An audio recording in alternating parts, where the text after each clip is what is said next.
أوقات كتير بنضطر نسلق اللحمة حتى لو ملناش نفس ناكلها مسلوقة، وده لأننا بنبقى محتاجين للشوربة. وكتير بعد ما بنسلق اللحمة بتلاقيها مسخة أو ملهاش طعم، وده لأن مش كل نوعيات اللحمة بتنفع في السلق. النهاردة هقولك على طريقة حلوة جدا تسلقي بيها اللحمة، محدش هيدوقها ويصدق إنها لحمة مسلوقة. طعمها وريحتها زي الكباب، مقرمشة ومتحمرة من بره وطرية ملبن من جوه. طعم وريحة وتتبيلة مستحيل تصدقي إنها لحمة مسلوقة. في الفيديو النهاردة هنعمل مع بعض اللحمة المسلوقة بطريقة جديدة عمرك ما هتغيريها لو جربتيها. هنبدأ في الأول خالص كده معانا حلة على النار وتكون سخنة كويس جدا، سيبيها شوية على النار تسخن وانزلي باللحمة على الحلة من غير أي دهون، ما تحطيش لا سمنة ولا زيت، اللحمة بيبقى فيها دهون هي دي اللي هنستخدمها، ونشوح فيها اللحمة. شوحي اللحمة بقى كويس كده في الحلة لحد ما تنزل الدهون والسوائل اللي فيها واللي بتخلي ساعات طعمها مش حلو في السلق. بعد كده هنزل عليها ببصلاية متخرطة وممكن تكون طرنشات، بس أنا خرطت البصل عشان ما تبانش كتير في الشوربة.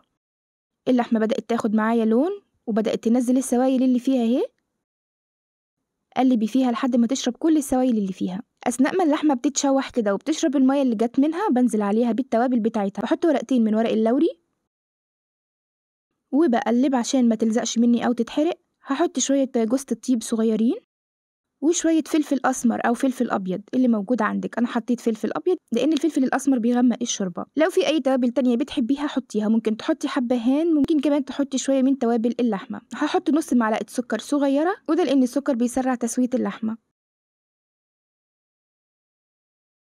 هنزل كمان عليها بطماطمايه متخرطه وقلبي بقى لحد اللحمه ما تشرب الميه اللي نزلت منها.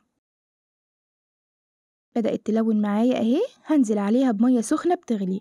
ما بنحطش ميه ساقعه على اللحمه عشان ما تجلدش معاكي وتاخد وقت طويل في التسويه. انا ما حطيتش توابل كتير النهارده، ورقه لوري وشويه فلفل ابيض وشويه من جوز الطيب. شايفه اللحمه واخده لون ومتحمره معايا اهي. هنغطي عليها بقى ونسيبها لما تستوي. لو الشوربه بتاعتك قلت اثناء التسويه بتزودي بميه سخنه، ما تحطيش ميه بارده على اللحمه. ادي اللحمه بعد ما استوت، شايفه جميله ازاي؟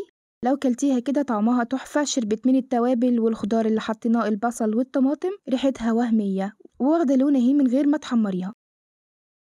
الشوربه بتاعتها رايقه وجميله. طاسه بقى على النار وانزلي فيها بحته سمنه بلدي حلوه كده وسيحي السمنه.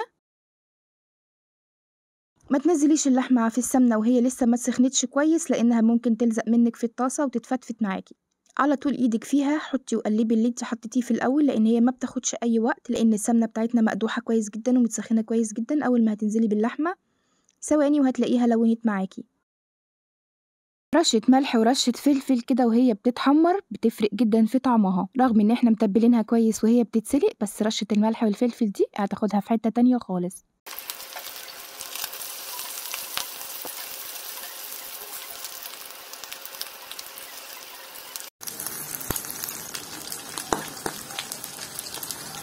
شايفين يا بنات شكلها جميل ازاي؟ محدش هيصدق ان هي مسلوقة. وادي الشوربة بتاعتها